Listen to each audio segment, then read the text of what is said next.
tardes, estimados participantes, pertenecientes a la unidad curricular o cátedra Derecho Procesal Civil 2 de la carrera de Derecho Universidad de Falcón, en convenio con el Instituto de Estudios de Investigación y Posgrado IEPSI. Esta tarde les doy la más cordial bienvenida y entramos en materia con la explicación de la cuarta y última unidad perteneciente a el programa de Derecho Procesal Civil 2, denominado Ejecución de la Sentencia. Bien, entramos precisamente a lo que es el final del procedimiento ordinario, y el mismo corresponde a hacer efectiva la sentencia dictada por el juez. Esta sentencia en que se ejecuta ya ha recibido todo lo que desde el punto de vista del proceso se hace con la sentencia una vez que ella es dictada en primera instancia y es objeto de la revisión. ¿Por qué ha pasado por el objeto de la revisión? Porque toda sentencia pues es susceptible de apelación, y hasta que la sentencia no quede firme, pues esta no se puede ejecutar. Por eso es normalmente que ocurre en los juicios que una vez que se dicta la sentencia en primera instancia, pues ella vaya a una revisión en segunda instancia. En segunda instancia puede ser confirmada la sentencia o dictarse una nueva sentencia. Y si por la cuantía y por la materia se permite, ella puede ser incluso revisada en casación. Lo cierto es que ya al quedar definitivamente firme, que hayan transcurrido todos los lapsos para su debida revisión a través de la apelación y de la casación, pues la sentencia regresa a lo que es el tribunal donde se originó el juicio, y de allí pues se va precisamente a llevar a cabo el resultado del dispositivo, es decir, a materializarla, bien sea que se cumpla con la pretensión indicada o que se llegue, que también puede ocurrir, a través de acuerdo entre las partes, la solución del conflicto. Porque en sí con la ejecución de sentencia se soluciona el conflicto. Se establece lo que en la pretensión se indicó en la demanda. Y de acuerdo al tipo de obligación de dar, obligación de hacer, o demandas declarativas o constitutivas, pues la sentencia le va a dar su visto bueno a que esa pretensión se materialice. Y por ello es que la misma se ejecuta. Por ello, entrando aquí a la lámina, pues tenemos una definición bastante sencilla de lo que es la ejecución de la sentencia. La materialización del mandato jurídico por el cual se reafirma la tutela judicial efectiva, y la misma en la cual la pretensión invocada por la parte demandante tiene su resultado efectivo y cierto. Es decir, ¿qué es lo que se ejecuta? Se ejecuta la sentencia en la cual su pretensión fue declarada con lugar. Si se pidió un cumplimiento de contrato, pues cumplir con el contrato. Y de esa manera, pues es como se va a llevar a cabo el desarrollo de la ejecución de la sentencia. Eso es lo que sencillamente consiste en materializar la sentencia cuando ésta es declarada con lugar, es decir, lo que se indicó en la pretensión. Bien. Aquí vamos a indicar las normas por el cual se da el inicio de la ejecución. Me voy a permitir a leer algunas, sobre todo la del 523, la del 524 y la del 527. del Código de Procedimiento Civil, en la cual son la sustanciación que lleva el tribunal, porque acá, precisamente, en el momento en que se ejecuta la sentencia, se va a abrir un nuevo cuaderno. O puede haber ocurrido en que se haya solicitado una medida preventiva, que fue lo que se vio en el tema anterior del poder cautelar, y si esa medida preventiva es decretada, cuando comience el acto de la ejecución de la sentencia, precisamente en ese cuaderno de medidas es donde se va a sustanciar la ejecución de la misma. ¿Y cómo no? Ah, ¿cómo no? Sí, adelante. Permiso. Siéntese, amigo Andrew, ¿qué es el nombre suyo? Anthony. Ah, o Anthony. Ah, sí. Bueno, Anthony, bueno, aquí tenemos la presencia del bachiller Anthony Bellorín, la cual pues nos va a acompañar, bueno, se está conectando en este momento la estudiante Ana Paredes, y bueno, voy a recapitular un poco lo relacionado con la ejecución. Entonces, tanto para aquí el participante presencial de Llorín y la eh, estudiante Ana Paredes, que está conectando en este momento, sencillamente la ejecución de la sentencia consiste ya en la materialización de la misma. Y ella va a corresponder sencillamente cuando la demanda ha sido declarada con lugar. ¿Por qué? Porque al ser declarada la demanda con lugar, pues allí precisamente se va a desarrollar o se va a materializar lo que se pidió en la misma.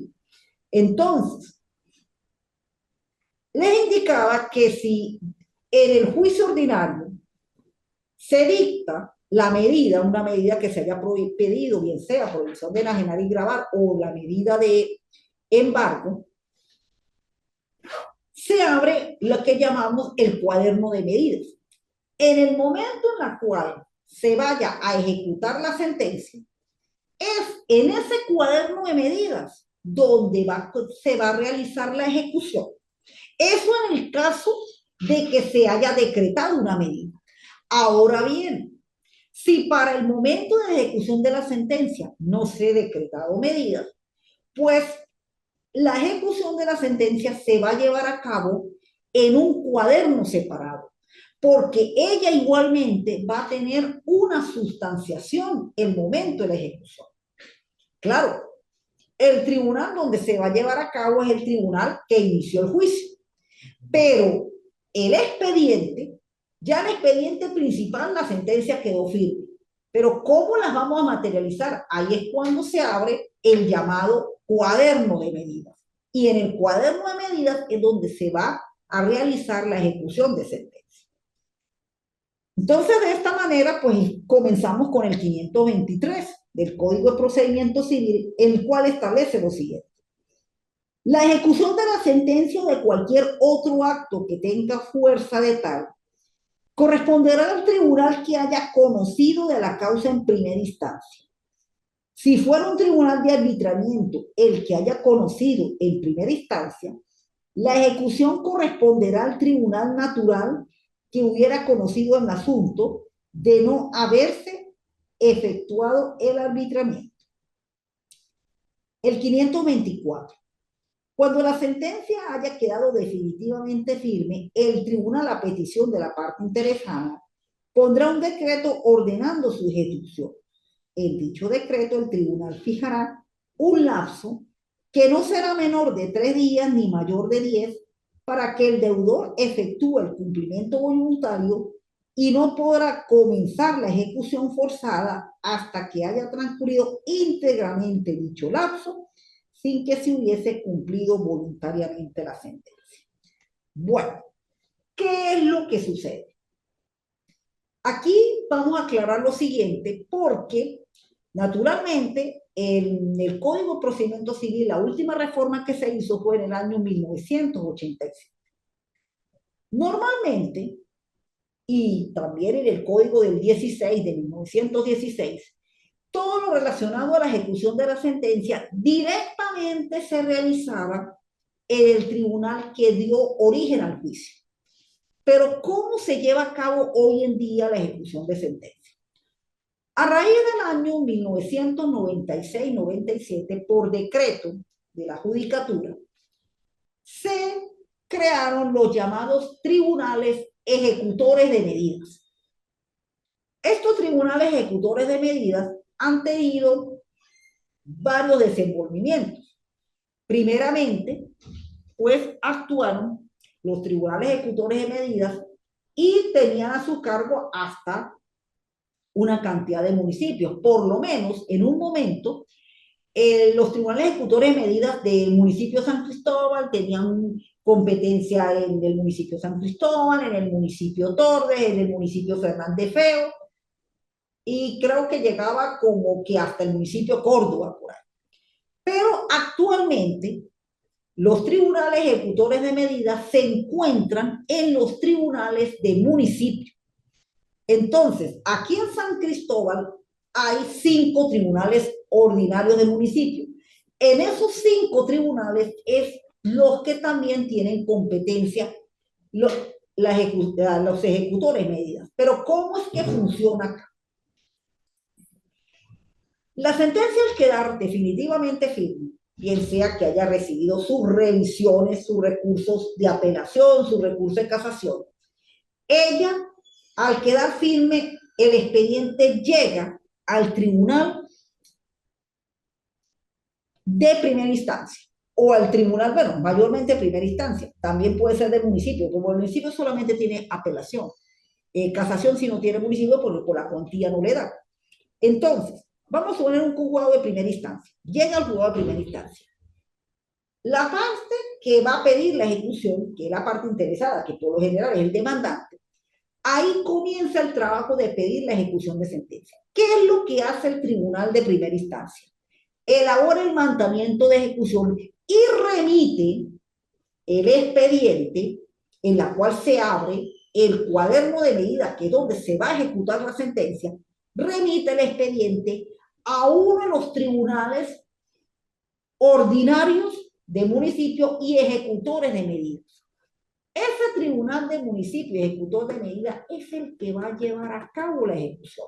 Al recibir el expediente con el auto sobre el cual se inicia la ejecución, primero se establece un lapso no menor de 3 ni mayor de 10 para que se efectúe el llamado cumplimiento voluntario.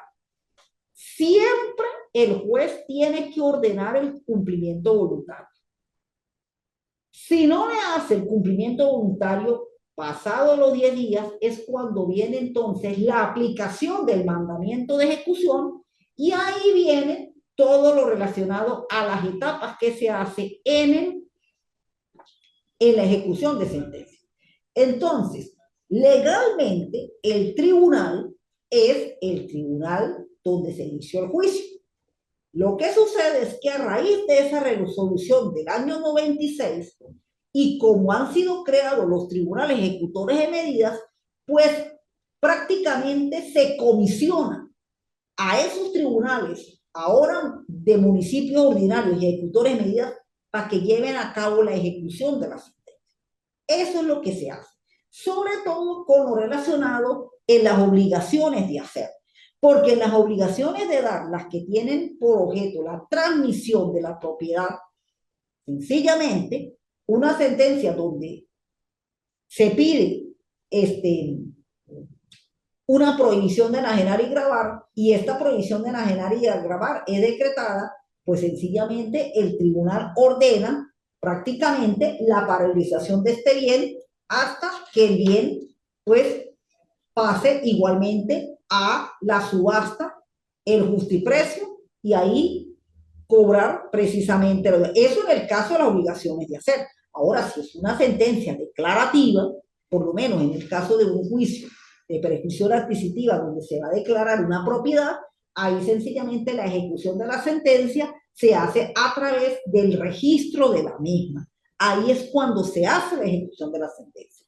Pero este procedimiento del 523 y siguiente, el Código de Procedimiento Civil, mayormente se da es con las obligaciones de hacer, las que tienen por finalidad el pago de cantidades de dinero, porque ahí es cuando se hacen los embargos, cuando se hacen las subastas, cuando se publica el cartel de remate y el pago al mejor postor para poder pagar esa deuda. Bueno, está en el caso del arrendamiento, sobre la parte que pide la ejecución y el decreto de ejecución, que es el que hace el juez de primera instancia. Pero una vez que hace ese decreto, donde establece, manda al tribunal de municipio por medio de comisión para que se lleve a cabo lo del cumplimiento. Si no se lleva a cabo, ahí es donde viene la otra etapa del cumplimiento de la ejecución a través del llamado mandamiento de ejecución, que es precisamente el que establece los artículos 527 y siguientes, que es lo que me permito leer. Hasta acá estamos claros, porque esto es una etapa que se lleva, ¿eh? Claro, en un primer momento lo hacía a primera instancia, pero con estos tribunales ejecutores de medidas que ya van para 30 años, pues ellos prácticamente son los que terminan llevando a cabo esta actividad. Bueno, el 527. Si la condena hubiera recaído sobre cantidades líquidas de dinero, el juez mandará embargar bienes propiedad del deudor que no excedan del doble la cantidad y costas por las cuales se siga la ejecución. No estando líquida la deuda, el juez dispondrá lo conveniente para que se practique la liquidación con arreglo a lo establecido en el 249 y verificar la liquidación se procederá al embargo como trata este artículo. Luego tenemos, bueno, que el tribunal podrá comisionar para los actos de ejecución, liberando efecto de mandamiento, en términos generales, a cualquier juez competente, el lugar donde se encuentre el bien del deudor. El mandamiento de ejecución ordenará que se embarguen bienes pertenecientes al deudor en la cantidad que no se deja del doble la cantidad y costas que siga la ejecución. Que se depositen los bienes embargados siguiendo lo dispuesto en el 539 y que a falta de otros bienes del deudor se embarguen cualquier sueldo de él. Esto sí está derogado. El numeral 3 de lo que tiene el decreto está derogado. ¿Por qué? Porque con la reforma constitucional de 1999, lo que son sueldos y salarios, eso no forma parte del pago. Lo único que se puede embargar es el 50% de las prestaciones sociales. Pero lo que son sueldos y salarios no se embargan. Y ahora no embargan. Solamente se embargan es para los efectos de obligación de manutención.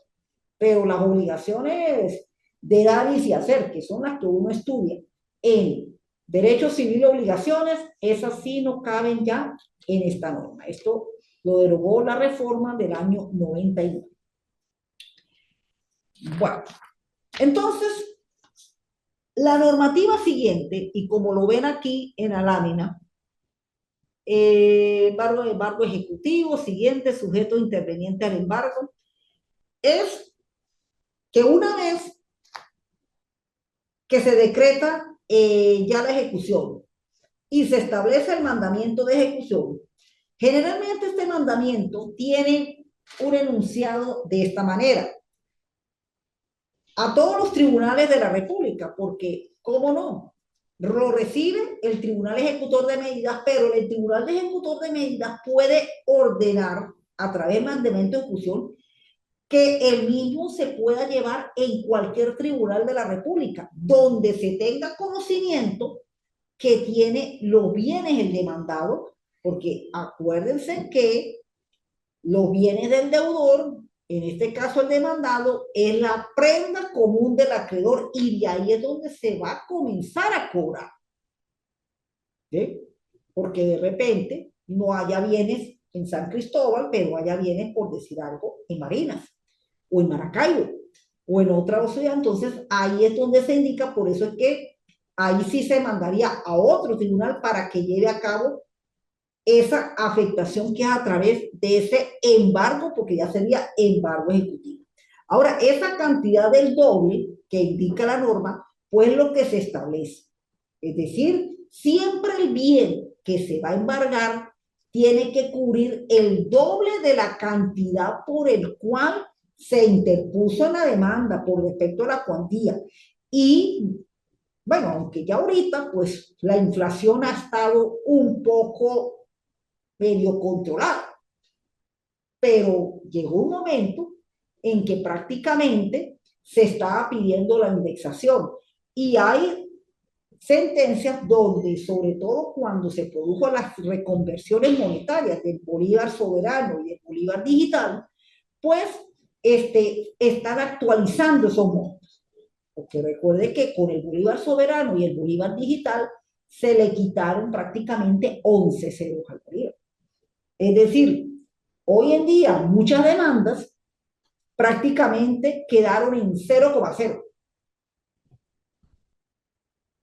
con el asunto del bolívar soberano y bolívar digital. Entonces, se nombran peritos a los fines de que, a los fines de actualizar esos montos a la cantidad de bolívar digital. Por eso es que desde que salieron estos decretos 2020, 2021, donde ya se permite que en las demandas se coloque la divisa, es precisamente para tratar que las cantidades no se tengan que de nuevo indexar esos montos, porque naturalmente para los momentos en los cuales se colocaron esa demanda y que todavía esos juicios siguen vigentes, pues con las reconversiones monetarias, esas cuantías prácticamente quedaron casi que costando cero las, esos juicios. Entonces esos juicios pues tienen que actualizar sus cuantías.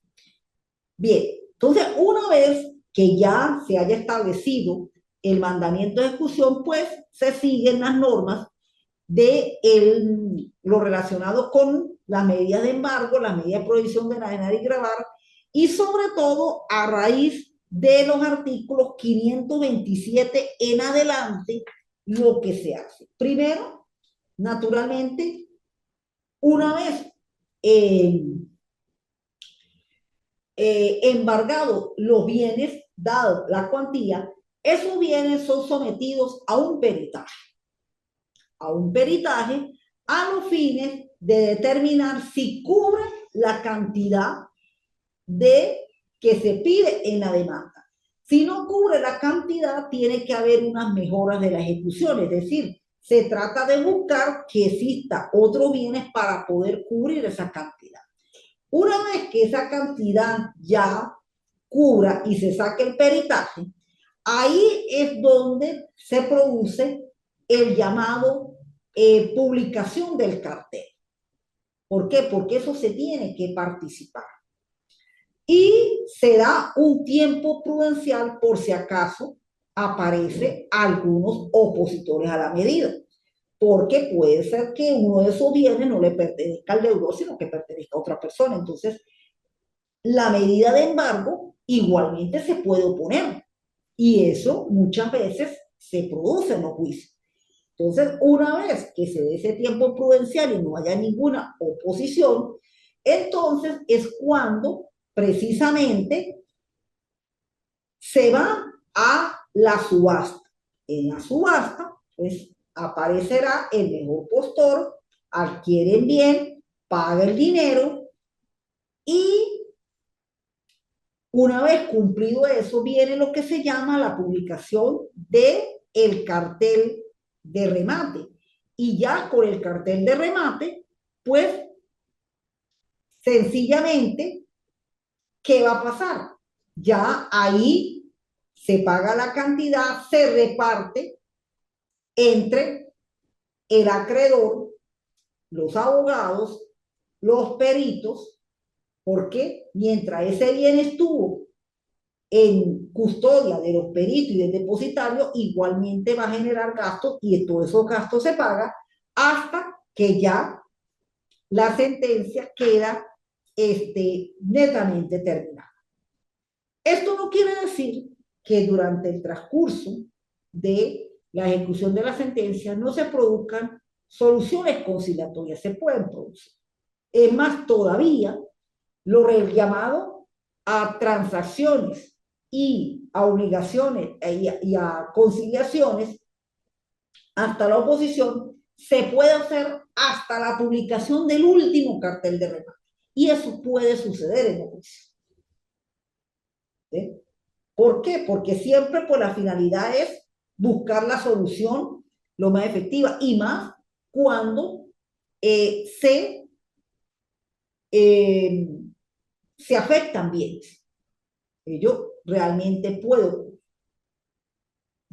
Entonces acá, precisamente, lo que busca la sentencia es que se solucione el conflicto. Naturalmente se pague la deuda y si aparece el deudor con el dinero y paga todo lo que tiene que pagar, intereses de mora, honorarios de abogado, eso, pues bueno, se levanta esa medida sobre esos bienes, vuelven a su situación normal y termina el juicio. De lo contrario, entonces tiene que seguir el procedimiento del peritaje, el procedimiento de la subasta, el cartel de remate, ya lo último, y el pago a el acreedor, los peritos, los depositarios, el abogado, porque también se pide el pago de las costas, los honorarios profesionales y todo lo que hay que pagar.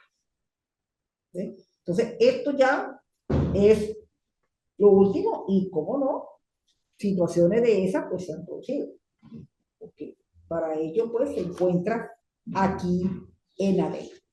Ese cartel, pues naturalmente hay que hacer la publicidad porque toda esa generalmente se publica con el fin de que si hay algún afectado o alguien que se encuentre afectado por ese embargo que se está produciendo, pues pueda hacer su respectiva oposición y naturalmente hasta que no se resuelva la oposición, pues no puede continuar con la ejecución de otros bienes que a lo mejor se colocaron. Bueno, hasta el momento, ¿hay alguna pregunta? Bueno, una pregunta. Sí, diga.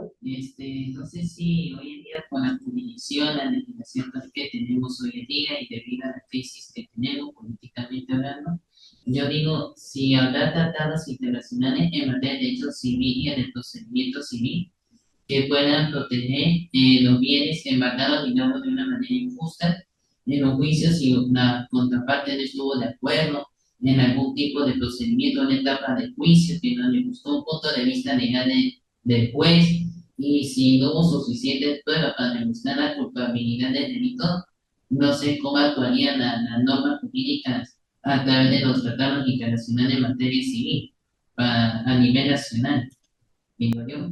Bueno, mire, pues lo que te entiendo la pregunta es en el caso, por lo menos, de estas situaciones que tienen que ver con hechos ilícitos y donde se afecte bien. Bueno, acá por lo menos, mayormente, en el caso de la jurisdicción penal, pues lo relacionado con delitos, mayormente narcotráfico y esa cuestión, pues prácticamente con el decomiso, pues esas personas perderían los bienes, porque prácticamente muchos de esos bienes pudieron haber sido obtenidos a través de este tipo de negocio.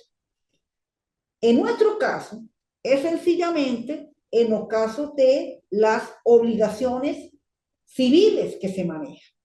¿Ve? Todavía nosotros, con el código vigente, que es el de 1987, pues esto es un procedimiento en el cual pues lleva sus etapas. Por eso, primero,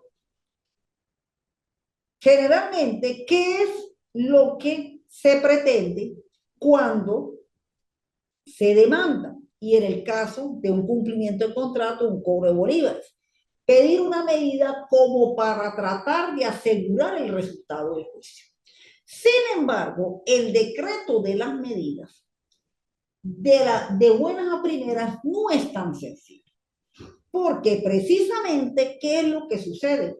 Muchas veces es tratar de salvaguardar el derecho a la propiedad. ¿Sí? Eso es lo primero que se trata de salvaguardar, el derecho a la propiedad. Entonces, en reiteradas jurisprudencia y en reiteradas situaciones por el cual la propiedad, pues para que no se vea amenazada, pues los jueces esperan que haya dentro del transcurso del proceso una situación procesal que le clarifique que realmente tiene que decretar la medida, por lo menos. Se interpone la demanda, se contesta la demanda. Si la contestación no, de verdad no hay un efectivo resultado del derecho a la defensa, pues pudiera en ese momento el juez decretar la medida. Pero vamos más allá, vamos al contradictorio, a ver qué se va a hacer en el lapso de las pruebas. ¿Ve? Si en el lapso de las pruebas se demuestra por parte del demandante que sí hay motivo para ejercer presión contra el demandado, en este caso el deudor, con respecto al cumplimiento de la obligación, pues se puede decretar la medida, pero ya es porque el mismo proceso lo indicó. Y eso es lo que está sucediendo en la mayoría de los jueces. Prácticamente casi los jueces, pues se van directo, es a la ejecución de sentencia. Y es en la ejecución de sentencia donde precisamente comienzan a ejecutar el bien. Porque claro, era algo muy de la práctica, sobre todo, más o menos, casi se van a cumplir 20 años atrás, de que se pedía la medida y se decretaba. Eso era algo muy común. Usted demandaba, pedía la medida y ¡paca! Y los registros con las notas marginales, prohibición de enajenar y grabar, prohibición de enajenar y grabar. Y muchas veces se producían hasta estafas, porque se engañaban a compradores con el fin de obtener dinero, no levantaban la medida y cuando se iba a registrar, resulta que se producía lo que más bien era una estafa, porque el bien no se podía llamar prohibición de enajenar ni grabar. ¿Por qué? Porque el bien no se puede movilizar. ¿Sí? Claro, estamos en un momento en que las ventas no son fáciles. Así rebaje usted el precio, como hay una merma en el poder adquisitivo del venezolano, pues las ventas no son fáciles. Y de repente, así todavía pasa el tiempo y dura el juicio, pues el bien no se traspasa. Pero, pero siempre hay la tentación, ¿ves? Entonces, de repente tu pregunta, claro, tú me lo enfocas desde el punto de vista penal, pero vámonos más que todo el punto de vista civil. El asunto es que se requiere que haya una verdadera, vamos a decir, que esos dos elementos, el fono bono iuri y el perico en mora, es decir, que tanto haya la amenaza del riesgo como que la norma legal lo permita, sea tan evidente que sí se sienta el juez con la necesidad de decretar la medida. ¿Sí? Primero, para decretar la medida. Y segundo, cuando vamos a la ejecución, por lo menos haya el bien que garantice el resultado de ese juicio, porque sobre ese bien es sobre donde se va a realizar la ejecución.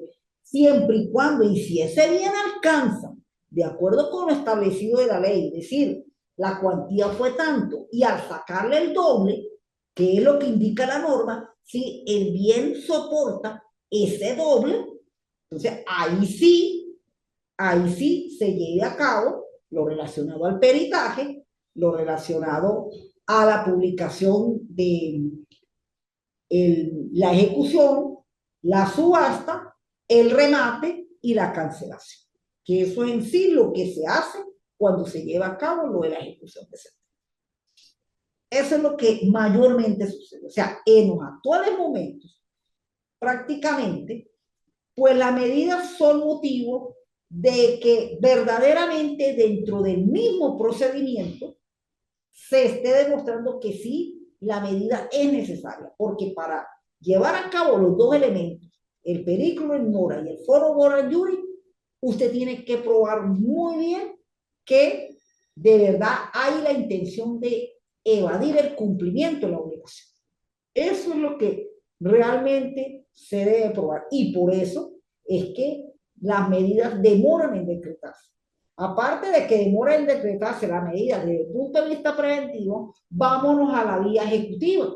Ahí otra demora más, porque primero tiene que ser dictada la sentencia en primera instancia, si hay apelación, la revisión de la apelación, luego, bueno, si es que la sentencia es susceptible de casación, la revisión de casación para luego sí, revisar, revisar en ese momento si al ir a la ejecución de la sentencia, ese bien cubra esa cantidad. Porque la misma ley permite que si no cubre esa cantidad, entonces se busquen otros bienes, que son las llamadas mejoras de la ejecución. Bien, eso es lo que sucede. ¿Y alguna otra pregunta? La señora que está conectada en este momento. No, no, voy bien, gracias. Está bien. Bueno, miren. Prácticamente debo informarles que está en esta semana la evaluación de la actividad número 3. Ya por ahí, pues he corregido algunos, lo que el tuyo como que ya lo corregí. Por favor, bueno, más bien este es un grupito Sí, el que mío está ha corregido. presentado todo. De verdad, los debo felicitar a todo al grupo de Procesal 2. De verdad han participado, han correspondido con las evaluaciones y de esta manera, pues ojalá, tanto con esta evaluación 3 y la evaluación número 4 que ya es una actividad de un trabajito, pues igualmente pues responda de esa manera y no tengan que luego presentar en el recuperativo. Este, entonces, para que presenten la actividad más esta actividad que será presentada a partir del 3 de agosto. Con respecto, bueno, a la materia, pues ustedes ya prácticamente completan su ciclo de lo que es el procedimiento ordinario, porque con esto terminamos lo que es lo último, más la parte de las pruebas que ya lo tienen que estar viendo para que el procedimiento ordinario pues les sea verdaderamente entendible, porque este es el procedimiento principal, el procedimiento por el cual prácticamente se rige mayormente el ejercicio. Y en el próximo trimestre, cuando veamos las prácticas civiles, sobre todo lo relacionado con la demanda, la contestación, cómo se hace el escrito de pruebas, el contenido de los informes y los informes de la apelación y un modelo que les voy a dar de un recurso de casación, de un escrito de formalización, pues ahí es donde van ustedes a completar cómo es que se maneja ahora sí el derecho procesal civil y más que todo el procedimiento ordinario. Entonces, una pregunta, en el caso del próximo trimestre, el área de la práctica civil en el ejercicio va a ser más que todo físicamente en los tribunales o va a ser que todo. Bueno, estoy haciendo un ensayo, esta vez lo partí en este trimestre, en 2 de las evaluaciones que por lo menos hagan una visita institucional.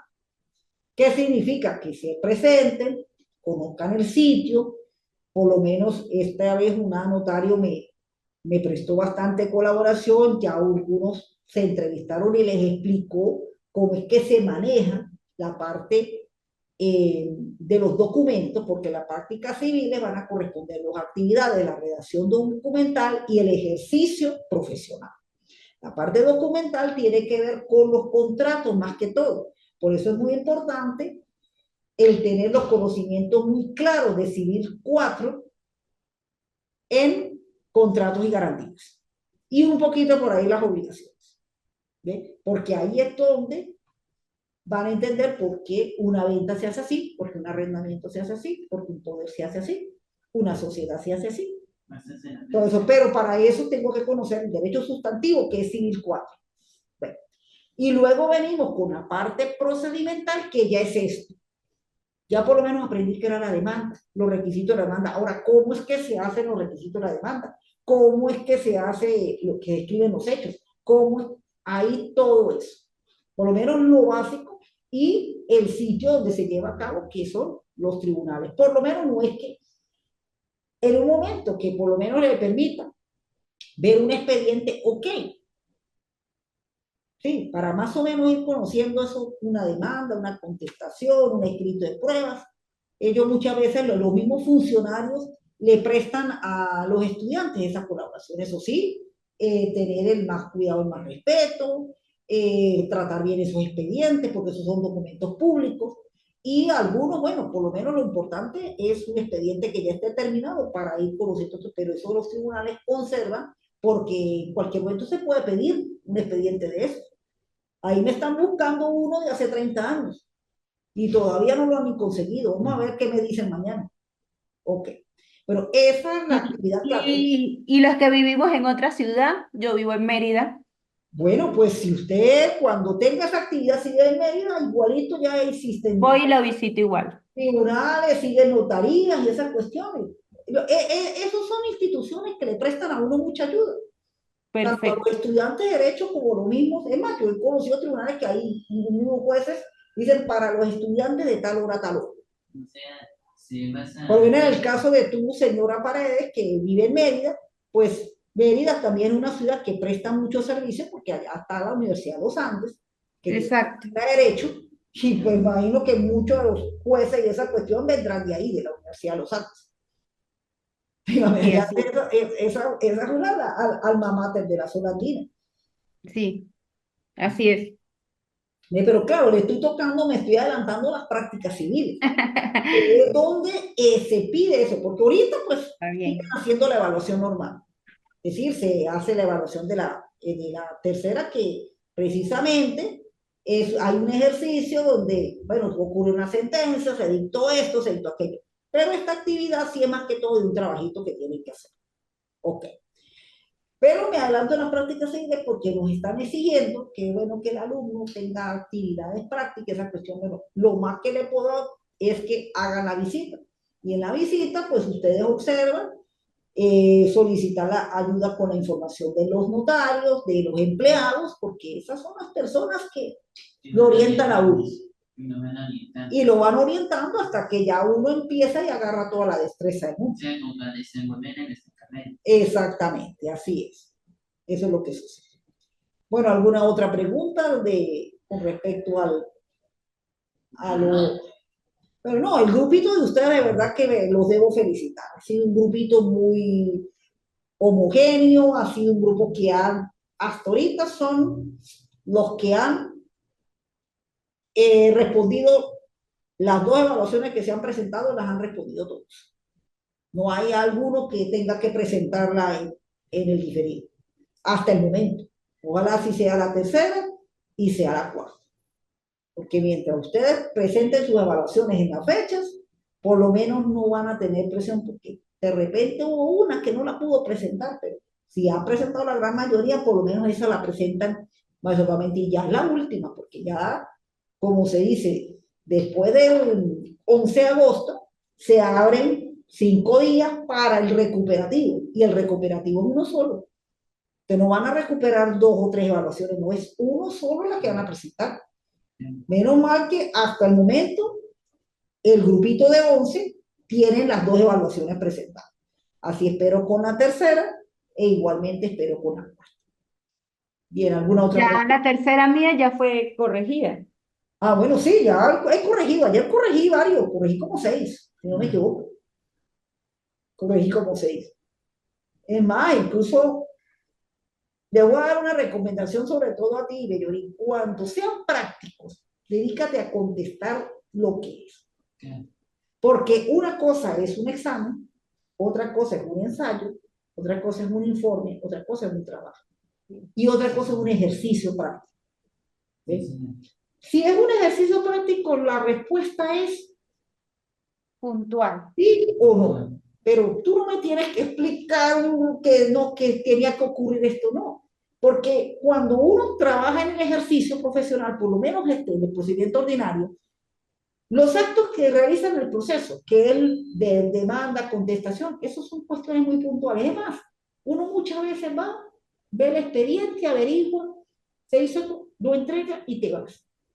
El trabajo que uno realiza, sí, como abogado, que es por lo cual uno pues recibe su dinero, lo que llaman sus honorarios, es sencillamente lo que tiene que ver con ya el trabajo de la escritura, de la redacción, demanda, contestación, escrito de pruebas, informes, esperar la sentencia, si tiene que apelar, si tiene que ese sí es un trabajo donde hay que redactar.